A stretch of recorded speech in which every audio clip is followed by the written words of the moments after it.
The judge told Shelley Luther that she didn't have to go to jail.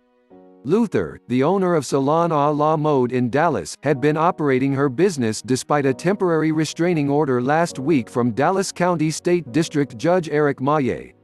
She kept operating despite a county official's cease-and-desist letter ordering her to close, a letter that she had ripped up before a crowd of protesters in a theatrical display of defiance during an Open Texas rally in Frisco, Texas, on April 25. "Come and get it, Judge Clay Jenkins," she said, referencing the top county official as she threw shreds of his letter to the crowd, the Dallas Morning News reported. But as Luther faced criminal and civil contempt of court charges, Moyé offered her a chance to make things right. She just had to admit that her actions were selfish and wrong and that she would follow the law. On every condition, Luther refused. "I have to disagree with you, sir, when you say that I'm selfish because feeding my kids is not selfish," she said in court Tuesday, CBS DFW reported. "I have hairstylists that are going hungry because they'd rather feed their kids.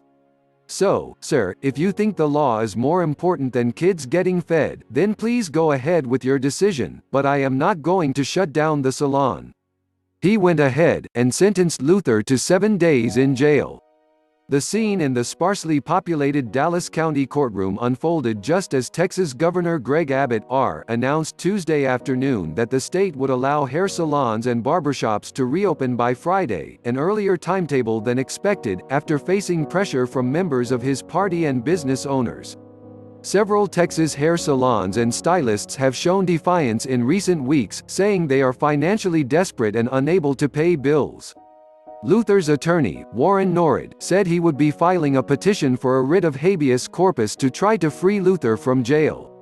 In the meantime, Norrid said, her salon would not be shutting down before Friday, even as it incurs a $500 fine for every day it violates Moyé's order. She feels what she's doing is right, and she feels as though the way to get past this is to recognize that you can't back down, Norrid told The Washington Post. The judge was sending a message that we're going to come after you with both barrels if you deign to stay open and cut hair when the king is not allowing you to.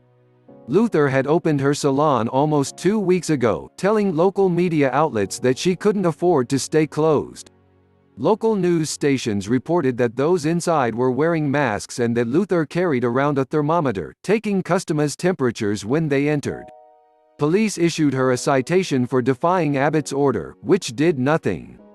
When she ripped up Jenkins's cease-and-desist letter, too, the city of Dallas took her to court, and still, she was unmoved.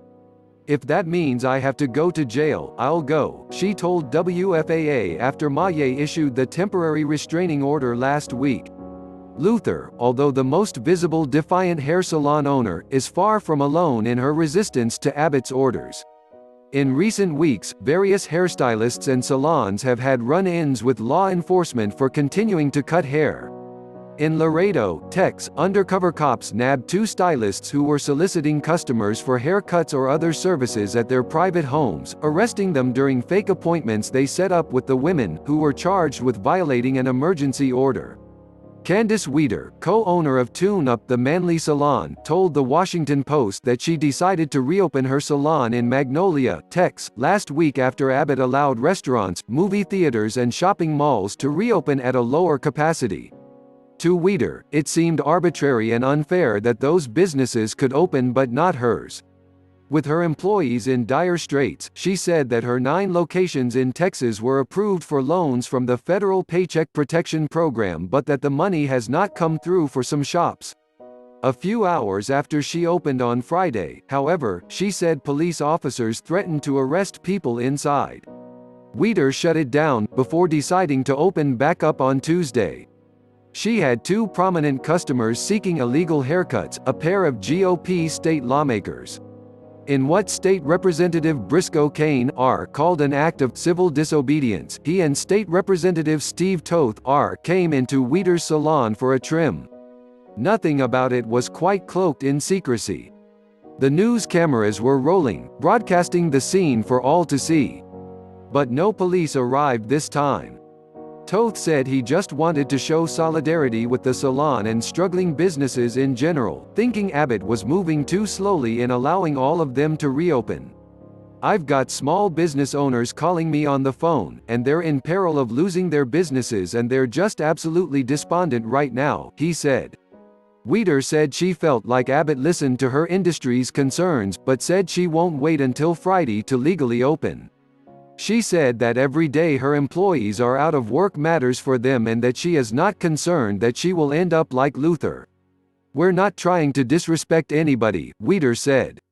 "We just want the right to take care of our employees or take care of our customers." Weeder said that her employees will be required to wear masks and that they will be encouraged for customers as well, adding that she has stocked her shops with extra masks to give away in case customers need one.